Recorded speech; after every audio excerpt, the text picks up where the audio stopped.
Could please take a seat. We're going to start. My name is John Honixveld. I'm known in religious circles here in Malibu as Yaakov ben Yaakov, so I use both those names. Some of you know me as one, and some of you know me as the other. There's a number of people here from the Senior Citizen Center, which I'm an active member, and you know me as John. And others here at Chabad of Malibu know me as Yaakov ben Yaakov, and I've used both those names. We have some problem with traffic, so we have to change the program a little bit. Things are not perfect. Okay, I have a number of remarks. I'll start out now. I want to thank the City of Malibu for supporting this. In every way, they have the space. Many people have done work who are work in this building to help make this program possible. They provided the food for us that we're going to have after the program's over. They've done a lot. They've done a lot to make this program possible. I want to thank all of you for coming. This is the 75th year commemoration of the Warsaw Ghetto uprising. The 75th year commemoration of the Warsaw Ghetto uprising. Today's program is being streamed live. And there's a number of people who are watching us on the computer, and the program will be in existence forever, so people can watch it at any time into the future, also all over the world. 75 years ago, the Warsaw Ghetto uprising was connected with Passover, which is also called, we call it Pesach. Passover is Pesach. And the uprising began on the 14th of Nisan. Today is the 14th of Nisan on the Jewish calendar. And there was no military reason for those who fought in the Warsaw Ghetto to have it on the 14th of Nisan. They timed it together with Passover. Passover is the festival of freedom from being enslaved in Egypt, as of course you know, right? So they timed it with Passover, and 75 years ago, Passover was on the 19th of April. So for those of you that investigate this, this program is connected with the 19th of April, but we're connecting it more correctly with this year with the 30th of March, which is Passover this year. Passover begins tonight. Okay. I want to say, of course, Passover represents being freed from slavery in Egypt. And of course, those in the Warsaw Ghetto considered it, they were being freed from the slavery that the Germans were putting them under during World War II.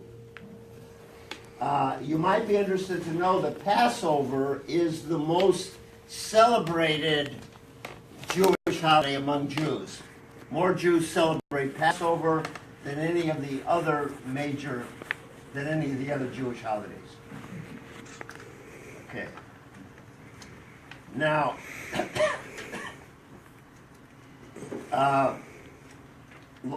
we all live in the general Los Angeles area. Los Angeles is one of the biggest cities in the world, as we know. And it also, though you probably don't think about it, Los Angeles is one of the biggest Jewish cities in the world. The number of Jews living in all of Los Angeles makes us one of the biggest Jewish centers of all the world. Of course, we're just a small part of the whole city, but in terms of all the Jews, we represent a big Jewish city in Los Angeles. And this year we're celebrating the uprising here in Malibu, but the uprising has been commemorated all over Los Angeles in many different places. And I would like to tell you where those places have been, in past years, where the Warsaw Ghetto uprising has been commemorated. It was commemorated on Douglas Street in Echo Park. when that was the Yiddish Culture Club. It was commemorated on West Adams Boulevard in Los Angeles, when that was one of the branches of the Workmen's Circle. It was commemorated at Fairfax High School Auditorium in Los Angeles. It was commemorated in West Beverly Boulevard in Los Angeles, when that was the Yablon Center. It was commemorated at Culver City Junior High School Gymnasium under the Sholem Community School. It was commemorated at Plumber Park Community Center in Hollywood, where there's a Russian-speaking club. It was commemorated in West Boulevard in Los Angeles at the Museum of Tolerance. It was commemorated at the University of Southern California by downtown Los Angeles at two different places at the University of California. It was commemorated at West 3rd Street in West Hollywood at the Yiddish Culture Club. It was commemorated on South Robertson Boulevard in Los Angeles at the Workmen's Circle. Okay. Now I have a problem because my dignitaries, my diplomats are not here.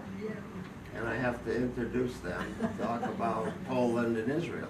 And I don't know what to do. Just wait, they'll be here.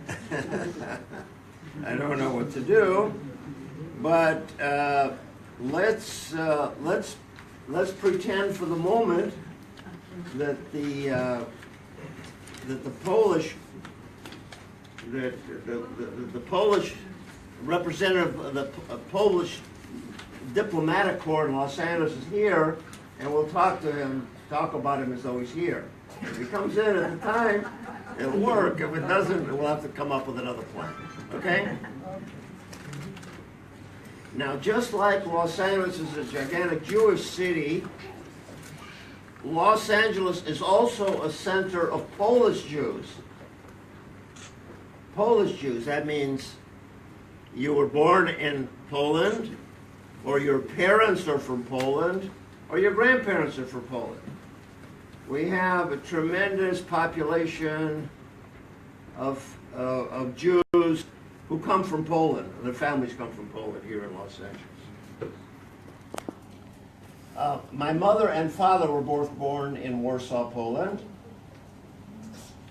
And my mother would tell me frequently how wonderful the opera was in Warsaw, and how often she went to the opera, and what wonderful music she heard at the opera in Warsaw, Poland.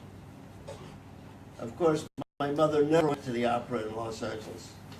But in Poland, in Warsaw, the opera was wonderful, and she would tell me what wonderful the events were there.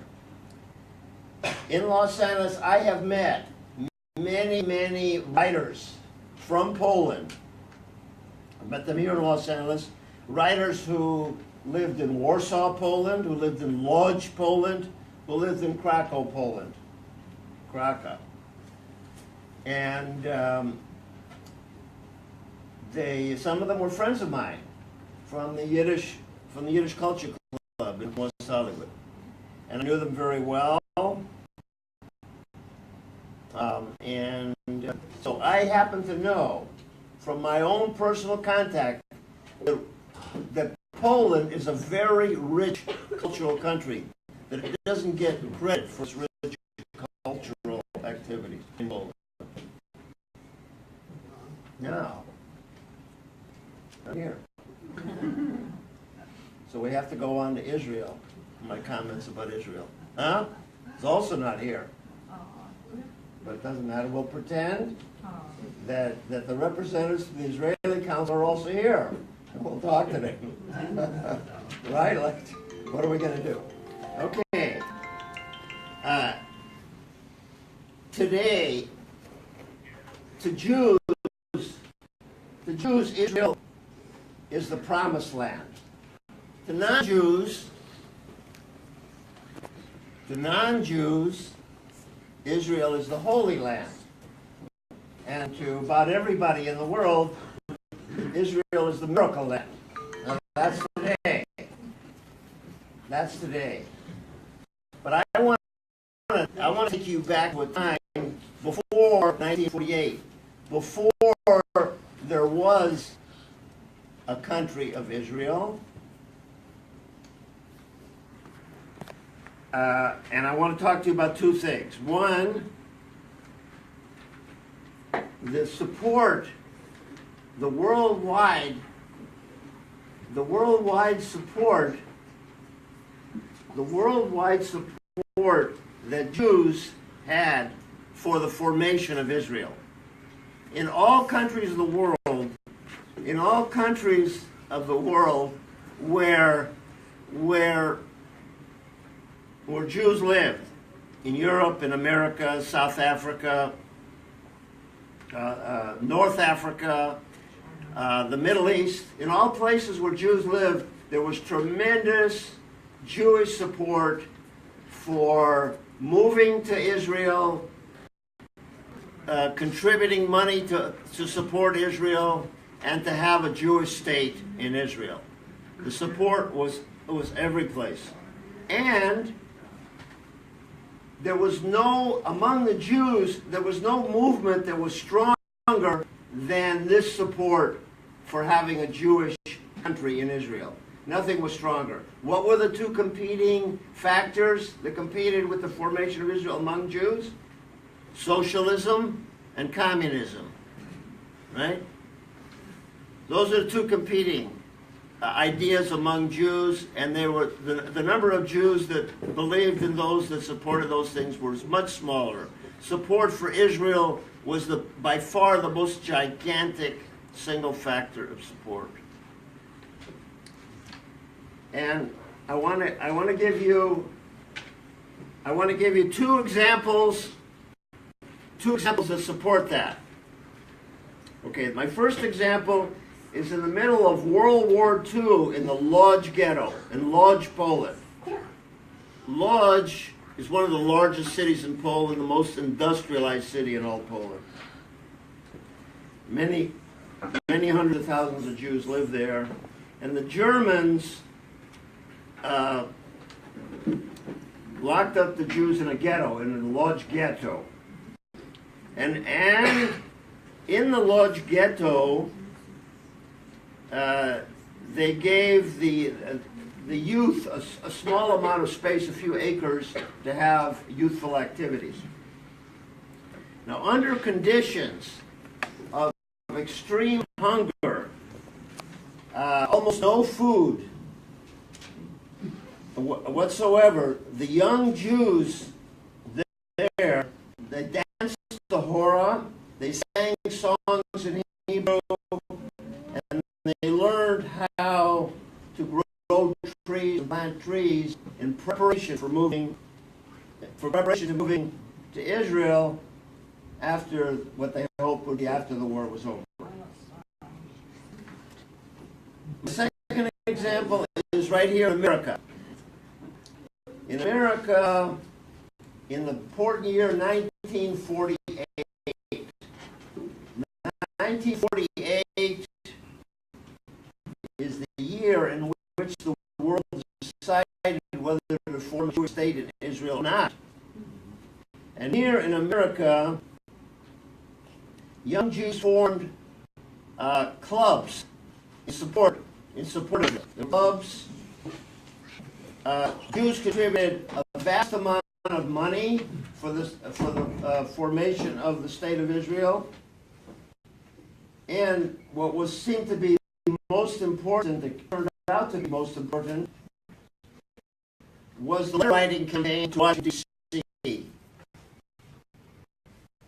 Jews had a letter writing campaign to their elected officials and to President Truman, who was then at that time the president of the United States of America, to ask them to vote for the formation of Israel as a Jewish country. Well,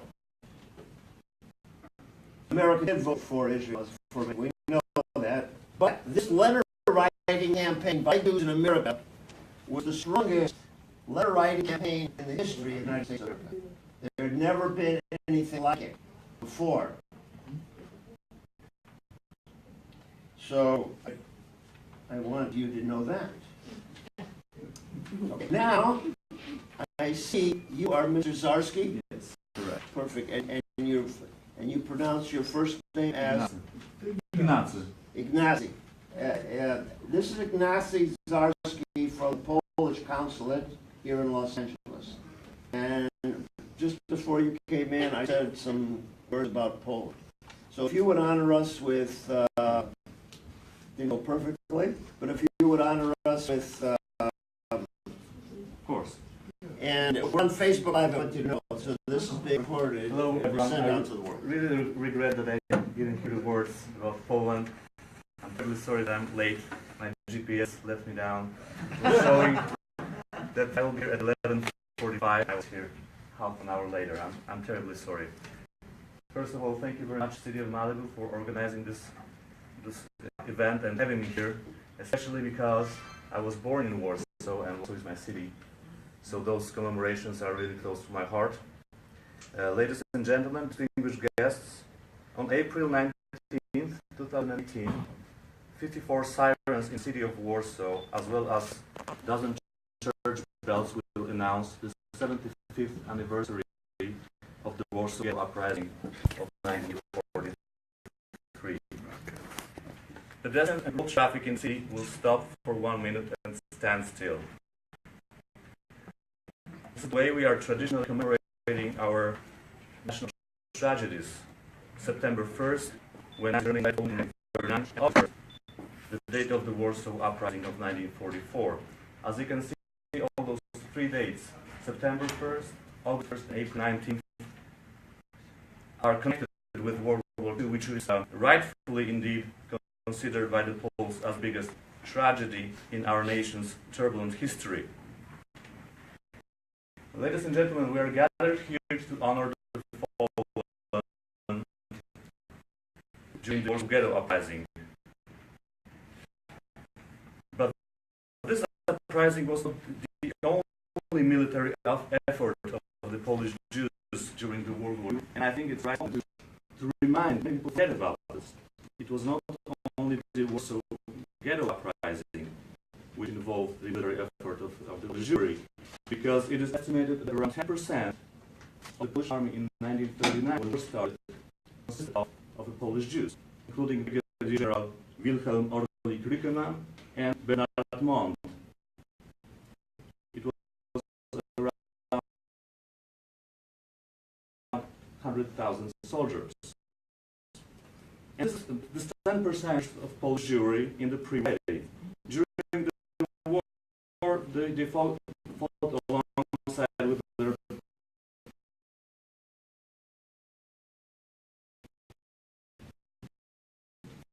Polish non-Polish soldiers on all fronts of the World War II.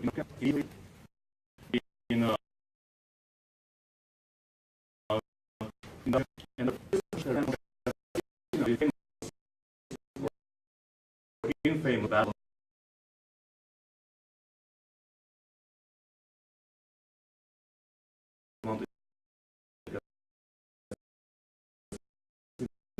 in almost crosses, you will see also members of David.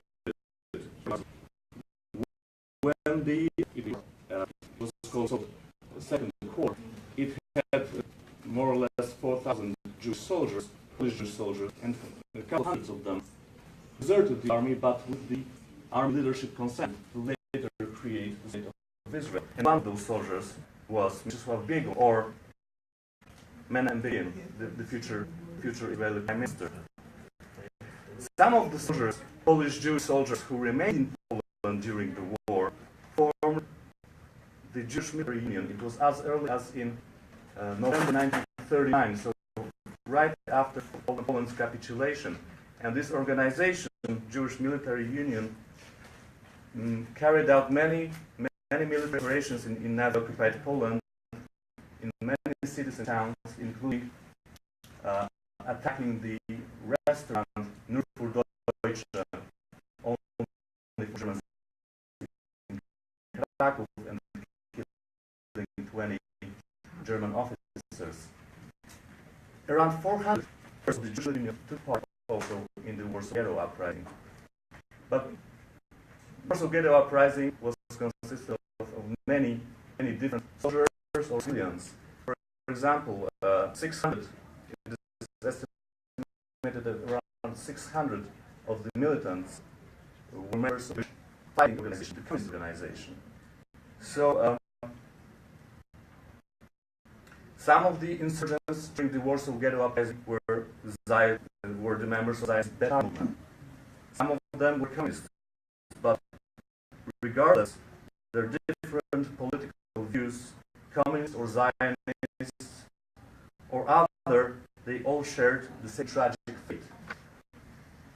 It is estimated that 13,000 Jews were killed during the uprising alone, and altogether around 500,000 Jews from Warsaw Ghetto perished in the ghetto or in the German concentration camps, mainly in Trulinda.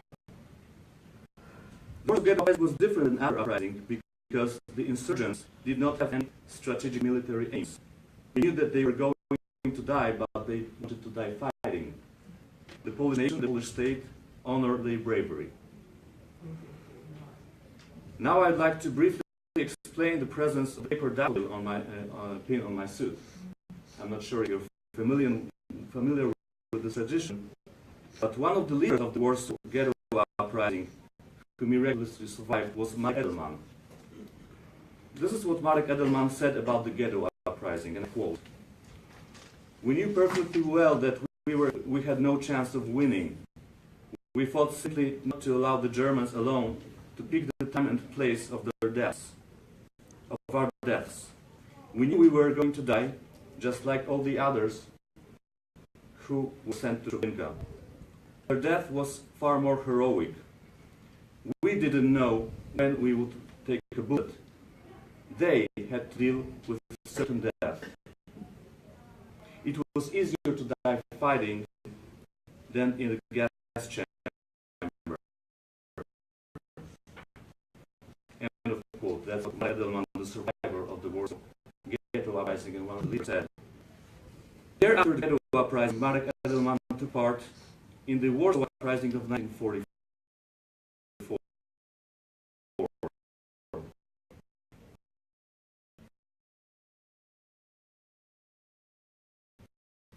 After the war, he became a cardiologist, which killed him, and until his death, in a highly respected personality. He was also a Samaritan, and his funeral in 2009 he attended many times. After the war, in 1919, Marek Edelman was a woman, sent a bunch of daffodils to him, and Marek Edelman used to place the daffodils at the Museum of the Warsaw Ghetto. After his death, the Polish Museum of Polish Youth in Warsaw started a new tradition. Every year, 700 volunteers are handing out paper daffodils to the passers-by, just like this daffodil, in the streets of Warsaw and other cities and towns. In Poland, the paper daffodil became a well-recognized and legible symbol of remembrance, respect, revival, and hope. This is our homage to the fallen heroes of the Warsaw Ghetto uprising. Thank you.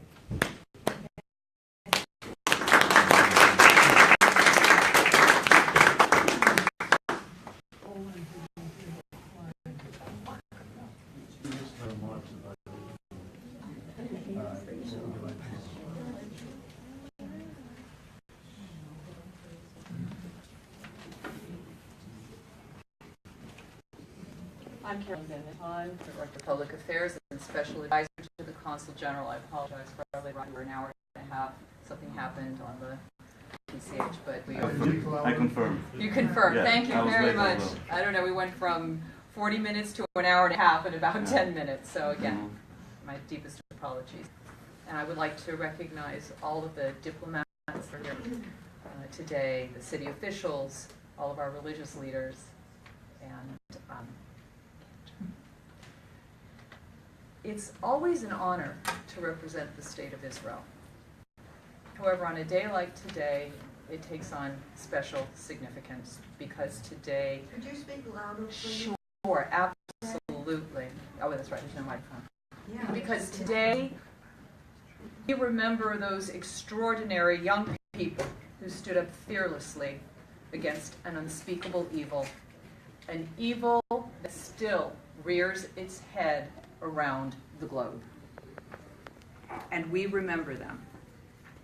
We all need to remember them, regardless of our faith, our nationality, or our background. We remember them because it's up to us. It's up to us to tell their story. It's up to us to never forget, and it's up to us to make sure the world never forgets. Those who fought in the Warsaw Ghetto with such courage and bravery, they taught us a lesson. They taught us a lesson that Jews could never again allow themselves to be powerless in the face of evil. Then they had nowhere to go, no one to take them in, nowhere they were safe. Today, we have a safe harbor. Jews have a safe harbor. The state of Israel, Jewish homeland. And as a representative of the state of Israel, I can tell you we are strong, and I can assure you we can and we will defend the Jewish people. Because for us, never again is not a slogan, it is a sacred promise. Thank you, ladies and gentlemen, for being here.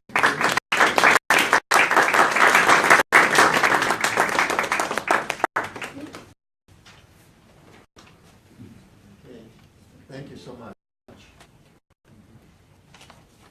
Okay,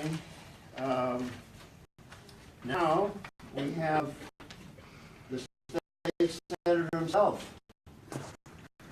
I want to introduce the state senator Stern.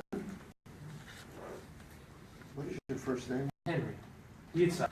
Yitzhak. Depending on where I am. Yitzhak is better. I didn't think the state senator himself would be here, but we're honored to have him here. I just want to say one good thing. The last year, I myself called the state senator's office, and he helped me with a very important matter, and it was successfully handled. Oh, didn't even know. Okay, so would you please? A little bit.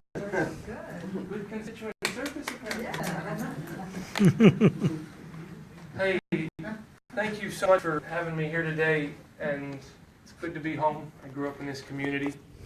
This is where I learned how to be a leader in my own way, and frankly, it was going through the process of learning about the Holocaust when I was 13 years old in high school that woke me up, and that turned history into something that's alive because of all the survivors and liberators that live among us in the Southland and in this Jewish community. To have that heritage makes us rich, and we can't squander that opportunity to keep utilizing that memory, that living memory of the Holocaust, and the resistance to the Holocaust, and the uprisings, and the power of the Jewish community. We can't let that lie dormant, and that's why I showed up here today. This is an important moment for uprising and this notion of resistance against a lot. What happened in the Warsaw Ghetto is something that will continue, unfortunately, to happen all over the world. And we don't want to repeat the sins of our past, but if we don't focus on them and tell the truth about our history, we will be prone to repeat. I was a history, I went to, after going to Malibu High, I went off and studied history at Harvard and ended up being a civics teacher. And I think telling the truth about history matters. And I think telling the truth about our own history as a country matters, Americans. And it's true about Israel, and it's also true about countries in Europe and what Poland's going through. And I don't think we can afford to be afraid of telling the truth. When we look at the founding of this great nation on a bed of slavery and genocide against the Native American people who lived here, or against the African slaves who we brought over here in shackles. We as scholars, as leaders, have to embrace that truth and reckon with it. The inadequacies of these promises that we made of liberty and life and the pursuit of happiness that weren't bestowed to all people. And so true in Europe as well, and Poland as well. And I represent the Jewish caucus here today. And we're trying to do that truth-telling exercise everywhere. And say, especially in the areas of remembrance and memory, we have to find a way to keep focusing on no fear in speech and no fear in dialogue. I would just ask that, as we go through this, I work in state government, so I'm the that we not fear true dialogue, and that the notion of making it a criminal offense to talk about history, even if it challenges the norms and culture and puts people on their heels, we can't be afraid to have that conversation. So the legislative Jewish caucus is going to be pushing for honesty in this dialogue with the Polish government here, and we look forward to that conversation, and everyone here. The final years of our remaining survivors of the Holocaust. Me up back in 8th grade to Dax. Little books.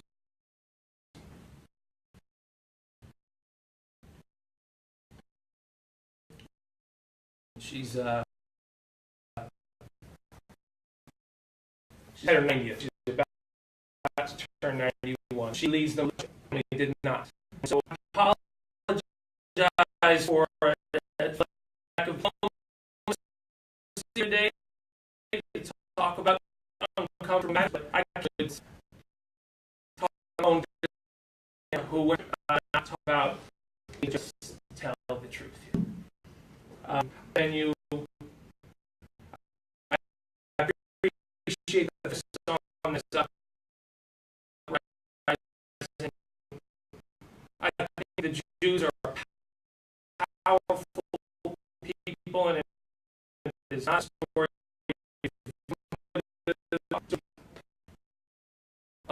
of that, but never will. We'll continue to burn. We celebrate our redemption and finding that strength. Thank you for the honor today. Thank you.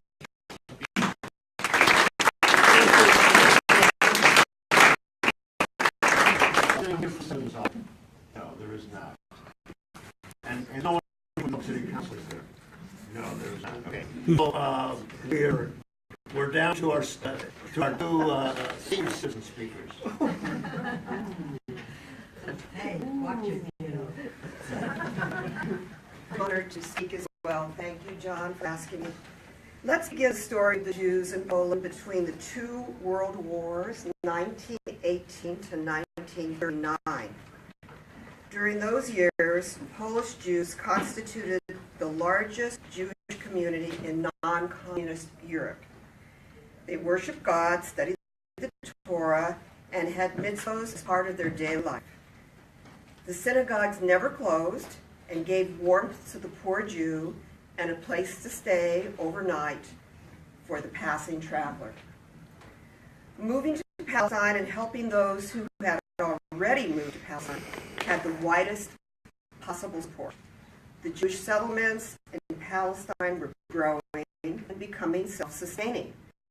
Children were being born there, attending school and speaking Hebrew as their primary language. In Poland, some young Jews were in various clubs, learning to be farmers and making plans to move to Palestine. Despite poor economic conditions, the Jews of Poland were filled with optimism about their part in the modern world. There was a flower Yiddish language culture. There were neighbors in Yiddish that attained healthy circulation. Jewish writers published books on prose and poetry and their lectures were well attended. Poland had just been separated from the Russian Empire, becoming an independent democratic country.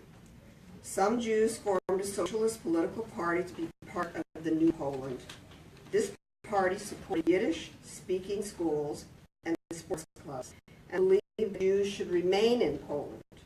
There were also many Polish Jews that were supporters of the Russian Revolution and communism. Those Jews faced the wrath of the Polish authorities. In conclusion, while the majority of Polish Jews between 1918 and 1939 had attempted to assimilate into Polish life, others were hoping to return to the Promised Land. Unfortunately, for many, it was too little, too late. Thank you.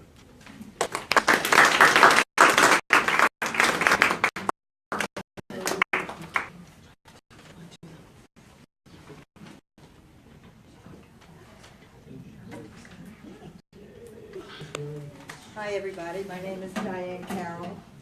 I feel very honored to have been asked to be a part of this program. I am Jewish.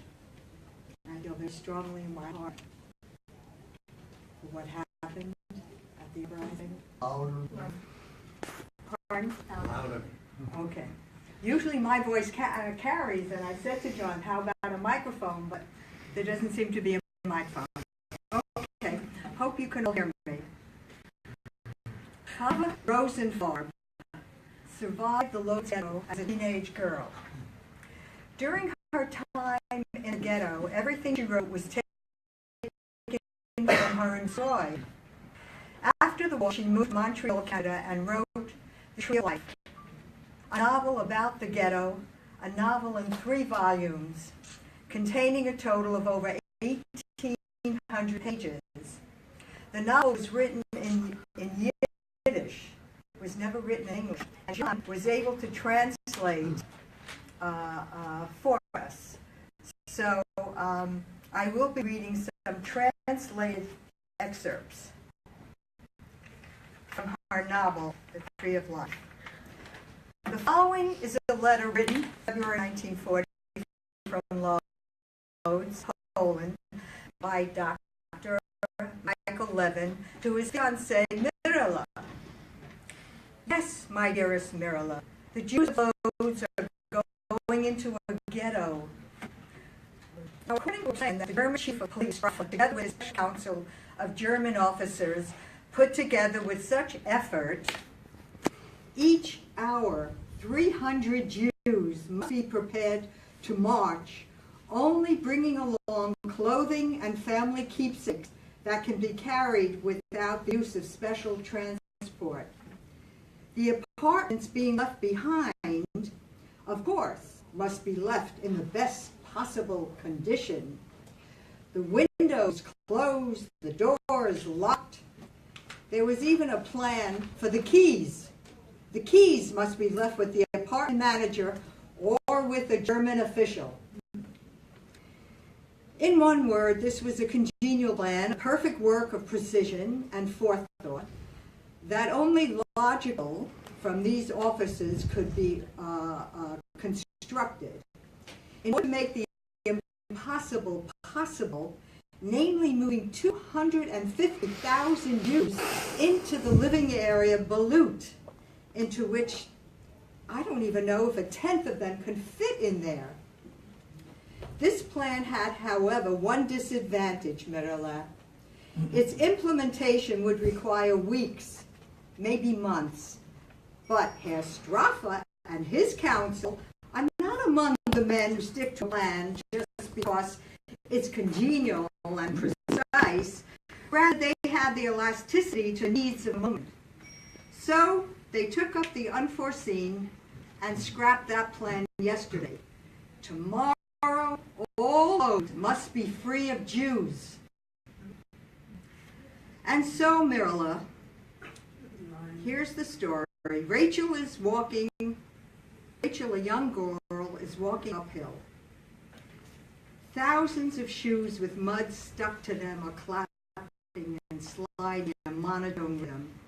She feels the press of the crowd, of all, and and I was thinking if somewhere there is a big pair of all-seeing eyes that look down from above and take in the whole miserable and sad picture.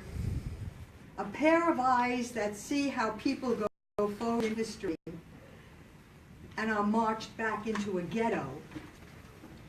She knows that she's leaving her home for the last time. She wore a new blue suit and a winter shoes with woolen tops. She carried a knapsack over her shoulder that was so heavy that she could not stand up straight. Its straps pressed into her back. Her hair sticks to her brow, and every hour or so she needs to position her lips so that she can blow strands of hair away from her eyes in order to see where she's going. Walking beside her is Moshe, her father. He wore a suit that he never got around to have tailored into up-to-date fashion. On his back lays a large sack tied with string, and this string is also wound around both his arms.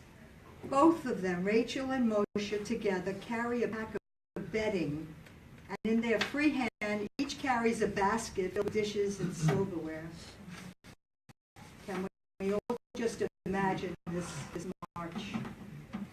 Rachel is anxious to get the burden on her shoulders, and the pushing coming from all around her, and the tumult and the yelling from every direction. The pack of bedding she and her father were carrying was being shoved. The bedding was moving this way and that way as though it wanted to break free from their hands, but they needed to hold on to that bedding. Rachel had to insert her fingers even harder into the loop of string not to lose the precious bedding. Her fingertips were cut and burning. One thing bewildered her. Her father was now in a better state of mind than he had been in for years. But Rachel was afraid of what is coming. She knows that she's marching away from her childhood and leaving it behind forever. And then, someone punches her in her side so hard that literally she's forced to scream from pain. Turning to look behind her, she doesn't see a face, but only some twisted hair and a sweaty brow. The head never moves due to her scream. It's a man dragging a table, a fully assembled table with its legs facing upwards. The table was resting on a sled with runners which made awful squeaky sounds as they struck the stones in the road.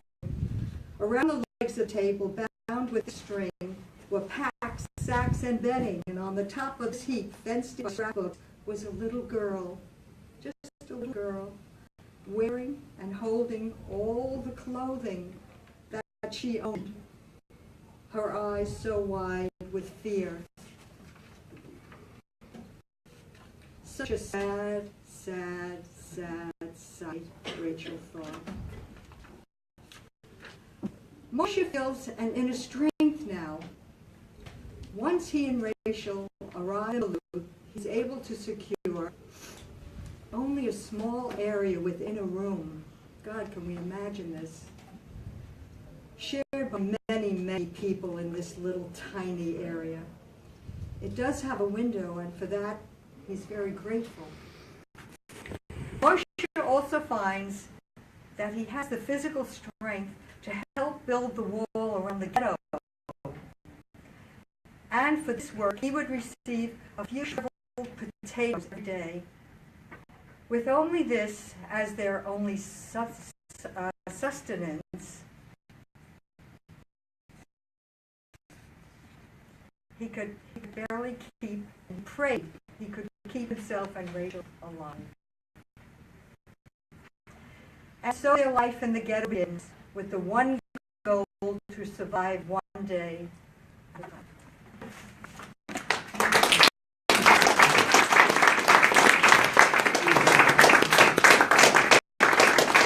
Okay, thank you, Anne. Thank you so much. Okay, next we have Rabbi Levi Kunin.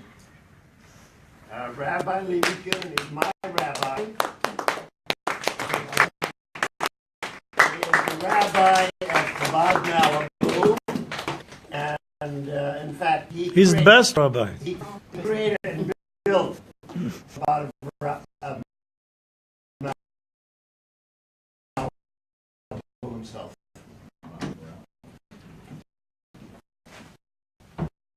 Thank you, Yaakov. Just first of all, correction, I didn't create it for many people here. It's a good day, and it's humbling to hear your words. And today is a specifically special day because tonight we celebrate the Passover fair. And it's not by mistake that uprising of the Warsaw Ghetto on the day before Passover. But it's also personal to me. My grandmother, who passed away at 56 years old, who I never got to meet, and who only 14 years after her passing did we discover that she lost all of her brothers and sisters in the Holocaust. And today, as we commemorate the special day, I think about the miracle of us being here today. Think about the fact that we're living in a free country, and we're in a city of all different types of people with love and acceptance, and being able to commemorate and to take note of such an important day. What I am going to share with you today is a song that I actually learned from my mother. She should be gesund, she should be healthy. And the song I actually heard from later on from a record that her parents had taken from Europe that was produced immediately after the Holocaust. This particular song is a song that gives us hope. It's a song that reminds us that even under the greatest moments of duress, there's always that flicker of hope. There's always a possibility. As we see that even though the stories of the Holocaust were as horrific as they are and unimaginable, but as we heard earlier today the Jewish people are flourishing all over the world. The land of Israel sets an example in so many areas to the great, tremendous contribution of the Jewish people to all societies. Before I start the song, I just want to tell you that my son Shmuli and my daughter Chai will be handing out papers with the translation of the song, because it is a Yiddish song. And at the conclusion, we're going to give each one of you a matzah that for you to take home, a shemura matzah, for you to take home this evening, wherever you are for your Seder, that you should be able to celebrate your Seder tonight. I'm joined here with Asher Wilhelm, who is going to, together with to hopefully sing this song. Okay?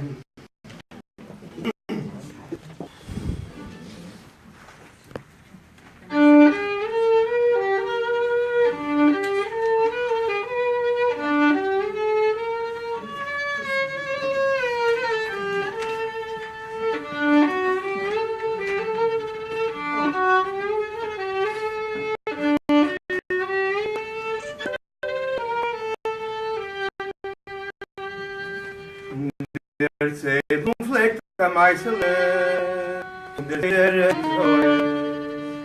Haidele von Klesmero was gelebt am Haus so nim hab ihn getrieben im von Land zu Land nur ein Sach ist mit geblieben das Wiederlehen von Land zu Land geht und das Herz tut weh. Nehmt uns Wiederle in Hand sein Wiederle und spielt alle mit Gefühl das Wiederle der Seele was tief in Herzen es quält, als der ganze Leben nicht mehr wie ein treurig spielt. Und plötzlich freilach es wird, als Leis in Fiederlemen hält, als Wellen Simchos, beim Jedin sein, der zählt das Fiederle, a freilich Fiederle, als Wetter hit, dem nicht untergehen.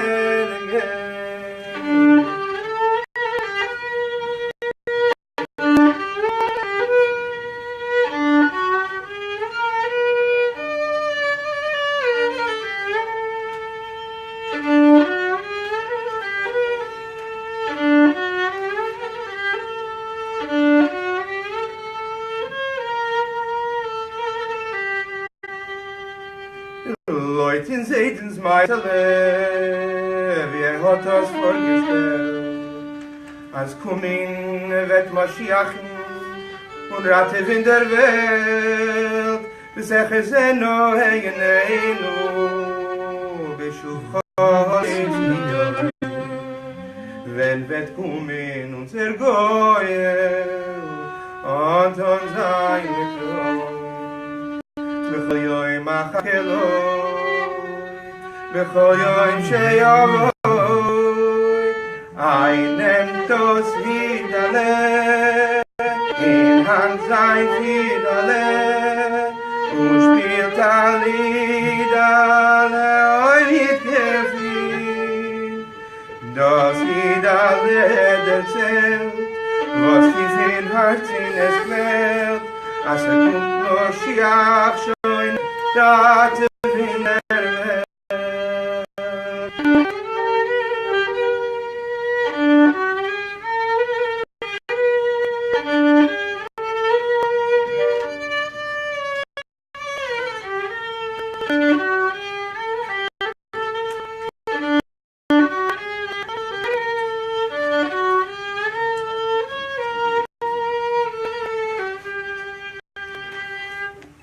Bravo. I conclude with the following. The Lubavitcher Rebbe taught us that even in the face of the greatest darkness, one light, one candle could light up a whole dark room. Each of us, with the souls that we came with in this world, each of us are a candle. Even as we face darkness today, by us taking the initiative to be that candle, we will overcome the darkness. We will illuminate the world. Happy Passover to you all. Thank you, Yahweh.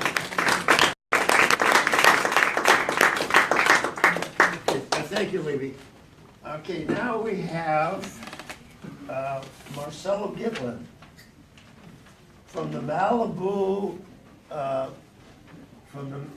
Synagogue, from the Malibu Jewish Center and Synagogue. The long-term cantor from Malibu Jewish Center and Synagogue. And Cantor Gitlin is very generous in spreading his music throughout all of Malibu. And he was the first one to accept my invitation to make this program possible. And I used his name to get others to agree to come.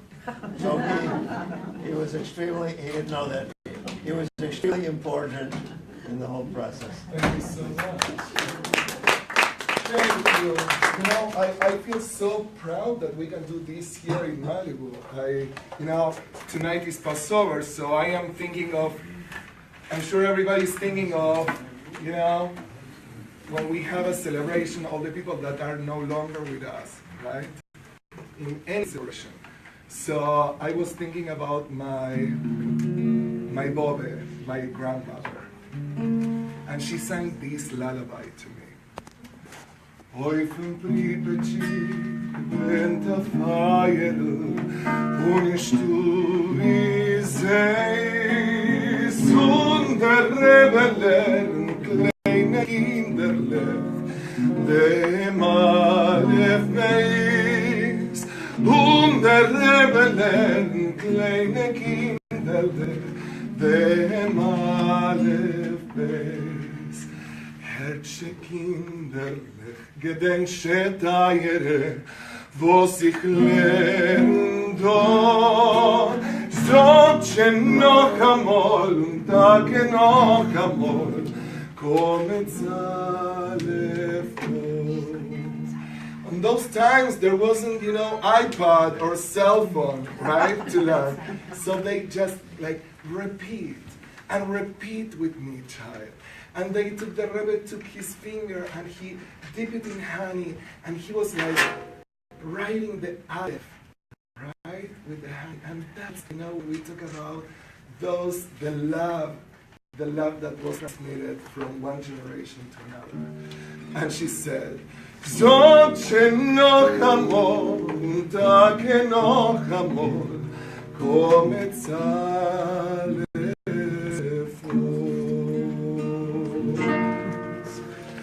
So,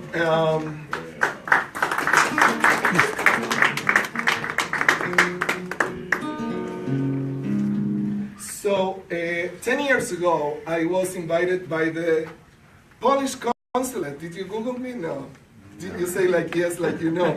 Do you remember Paulina? She was there, Yes. Paulina, years ago. I became very good friends. She invited me. We were 10 people from the States. We went to a mission to Poland. So that year I went twice in Poland, 2009, I think. And it was such a powerful thing because as a cantor, you know, when I would sing I would say the Kaddish for people that passed in the Holocaust, it has another dimension because I was there, right? In Spanish we say, ojos que no ven, corazón que siente. If you don't see it, you don't feel it completely, right? So I was in Mila Street, that's where they, in Warsaw, where they say that the uprising was right, like in that street. So I was thinking, all the people, like thinking that they were gonna die, right? Where they were gonna go. And the people that were displaced after the war, where they were gonna go. So this next song in Yiddish, it says, Wie hin soll ich gehen, wer kennt für mir? Wie hin soll ich gehen, als verschlossen jeder Tür, ist die Welt größte nur,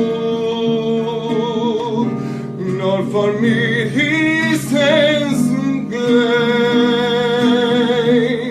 wie ein Blick muss zurück, sie ist zerstört jeder Blick, wie hin soll ich gehen? Tell me where I can go.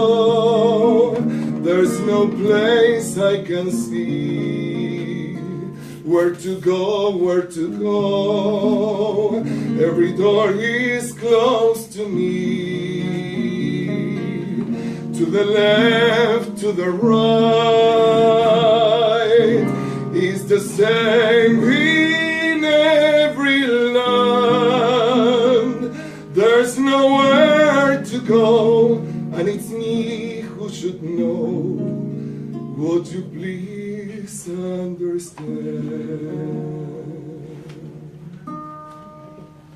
So I want to finish this part by singing something by Hannah Senesh. Hannah Senesh, she was a Jew who was born in Hungary, and then she, during the World War II, she volunteered for a secret mission with the British Air Force and parachuted into Yugoslavia to make contact with the resistant forces and help rescue Jews. And we sing this because we are in Malibu, right?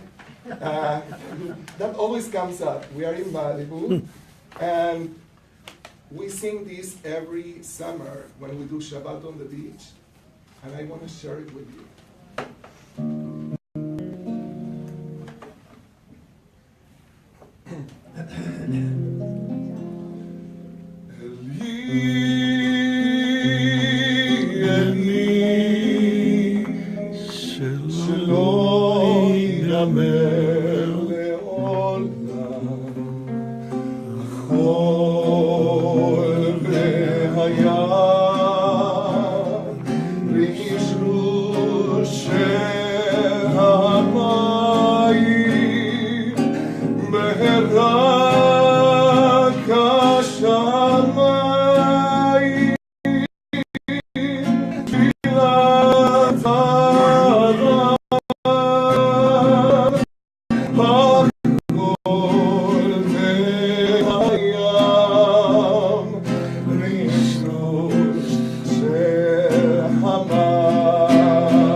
I pray that these things never end.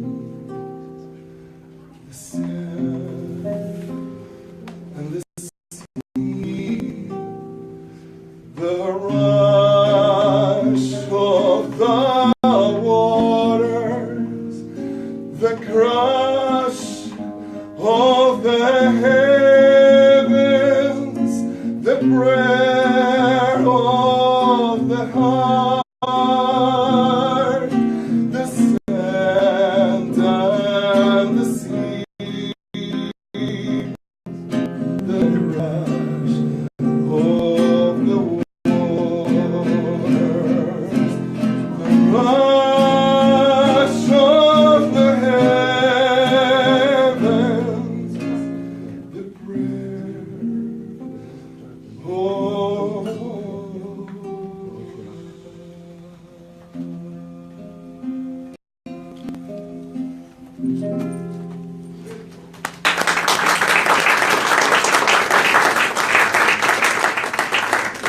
Thank you, Cantor Marcello, thank you very much. I have to follow Cantor Marcello with my singing, it's not gonna be so easy. Okay, the next song is My Sister Chaya.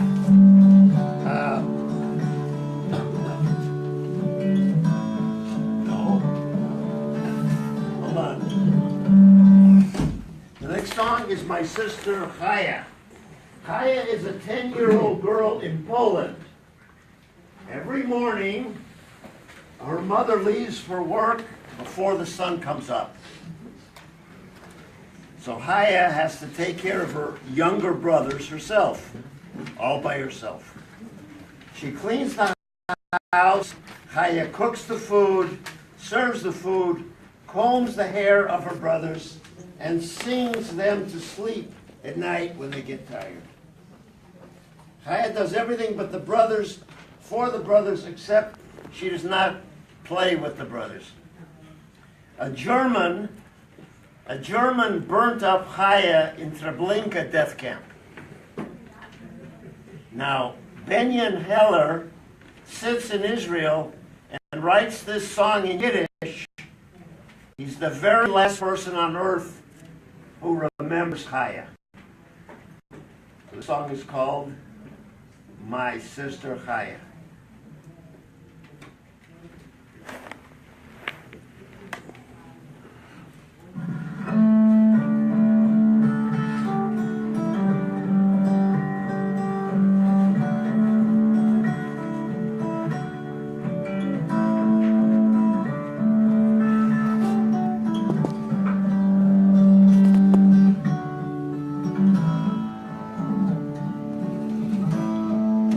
Schwester Chaya mit der grünen Augen, mein Schwester Chaya mit der schwarzen Zepp. Schwester Chaya, was hat mich der Zeugen, ein schmutziges Haus mit krummen Trepp. Die Mama ist weg von Stubbeginnen, wenn euch im Himmel hat sie kein Geld. Sie ist weg in Krumpen frei verdienen, das bieten drauf der Groschen dicke Geld. Chaya ist geblieben mit den Brüdern und sie geht gehormet und gehiet. Und sie fliegt singen seine schönen Lieder, für Nacht und kleine Kinder werden die. Schwester Chaya mit der grünen Augen, Schwester Chaya mit der langen Haar. Schwester Chaya, was hat mich der Zeugen, ist noch gewähnt, geht's ein Jahr. Sie hat geräumt, gekocht, der Leib was essen, sie hat die Zeugen uns die kleine Cap, noch spielen und sie hat vergessen, Schwester Chaya mit der schwarzen Zepp. Schwester Chaya mit den Augen grüne, ein Deutsch hat in Treblinka sie verbrennt. Und ich bin in die jüdische Medina, die Gott, was sie gekannt.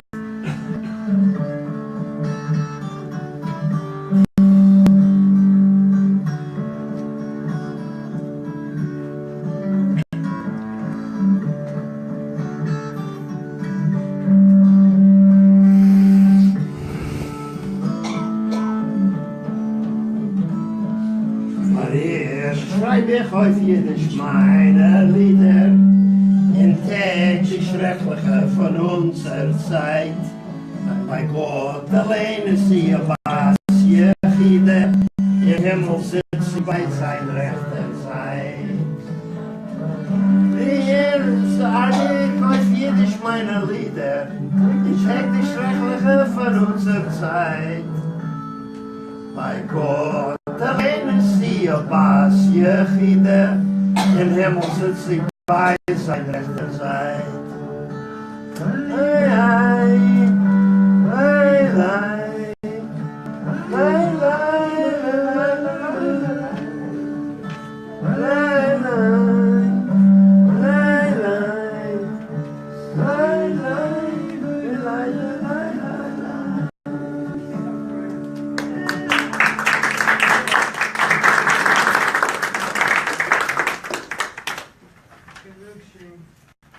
Okay, this song is Zugnish Cane Mall. It's the last song in our program, last item in our program, Zugnish Cane Mall, which means don't ever say. Hirschgelick wrote Zugnish Cane Mall in the Vilna Ghetto. The song was sung in the Vilna Ghetto. It became so popular there that the song was carried to all ghettos and death camps all throughout Europe and was sung in each one of them. Usually, this song usually ends these kind of programs, commemoration programs. Zog nish kein Mal.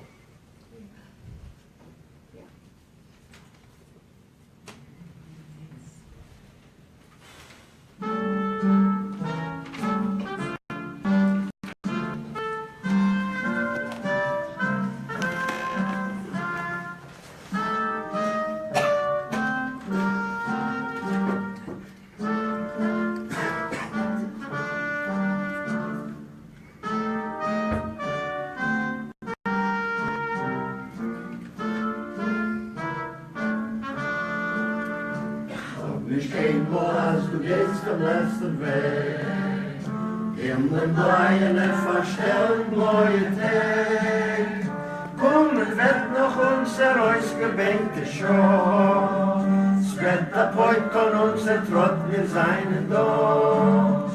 Kommen wird noch unser ausgebänkte Show.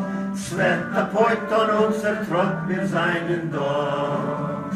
Grünen Palmenland, des weißen Land von Schnee. Wir seien dort mit unser Bein, mit unser Dreh. Und fallen fettes Spritz für unser Blut. Sprotzen fett dort unser Gwurre, unser Mut. Und wo gefallen fettes Spritz für unser Blut. Sprotzen fett dort unser Gwurre, unser Mut. Wird die Morgensonne begilten uns dem Heid. Und der Nächten wird verschwinden mit dem Feind. Neu versammeln wird die Sonne dem Kajor. Wie ein Parol gehen das nicht von Dor zu Dor. Neu versammeln wird die Sonne in dem Kajor. Wie ein Parol soll gehen das Licht von Dor zu Dor. Geschrieben ist das Blut und Blei. Es ist nicht der Kindleidl von der Vogel auf der Frei. Das hat der Volk zwischen fallen dicke Wind. Das Lied gesungen mit ne Ganges in die Hand. Das hat der Volk zwischen fallen dicke Wind. Das Lied gesungen mit ne Ganges in die Hand.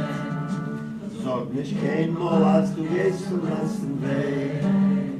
Himmel bleiende verstellen neue Tag. Kommen weg noch unser Show. Svette Poit und unser Trott, wir seien da. Kommen wett nach unser ausgebänkte Show. Svette Poit und unser Trott, wir seien da.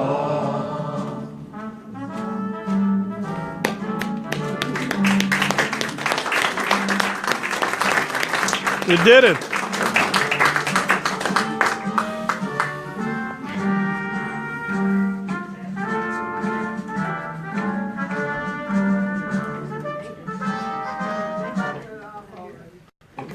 Thank you very much. Please help yourself to something to eat. Good job, John. Yaakov. Yaakov.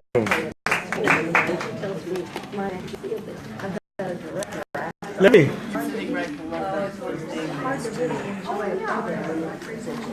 Thank you, Yvonne. And thank you, Kristen. What about the photographer? Thank you, Yossi.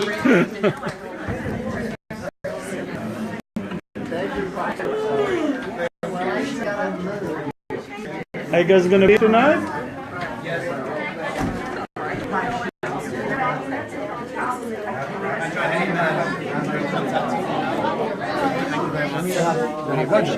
The Hagana. Oh, okay. You're giving pizza on Passover. Come on. I know. Thank you, Yossi, for shooting the whole thing. Thank you. So I thought you came in with this. Thank you very much for shooting, for doing this beautiful You don't event. want to commit it with me. Okay. I'm sorry about the